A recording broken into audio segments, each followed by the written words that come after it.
Seria Regăsirea puterii interioare. Capitolul când îți regăsești puterea interioară. Episodul 4. Când autenticitatea devine naturală. Pentru mult timp, autenticitatea a fost un efort. Un concept pe care ai încercat să-l înțelegi. Un spațiu în care ai vrut să ajungi. Un mod de a fi pe care ai încercat să-l practici. Ai citit despre ea, ai reflectat, ai încercat să fii mai sincer, mai deschis, mai tu. Și uneori a funcționat, alteori nu. Pentru că exista încă o tensiune, o grijă, o întrebare tăcută. Oare sunt prea mult? Oare e potrivit? Oare voi fi acceptat dacă sunt așa?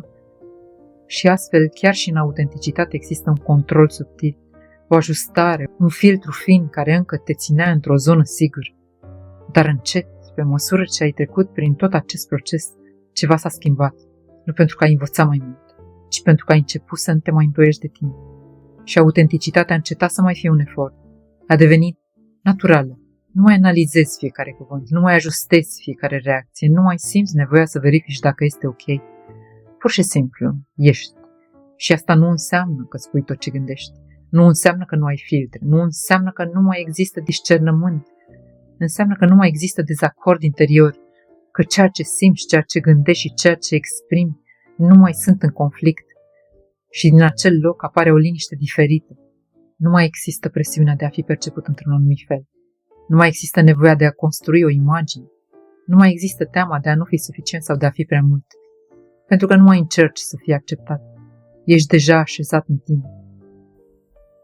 Și în mod paradoxal acest lucru schimbă și modul în care ești perceput.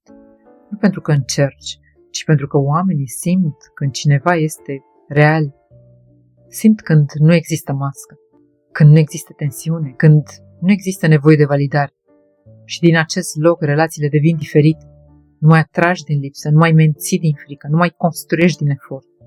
Relațiile care rămân pentru că pot exista în acest spațiu, fără jocuri, fără roluri, fără efortul de a fi altcineva. Și poate acesta este unul dintre cele mai subtile semne că te-ai întors la tine.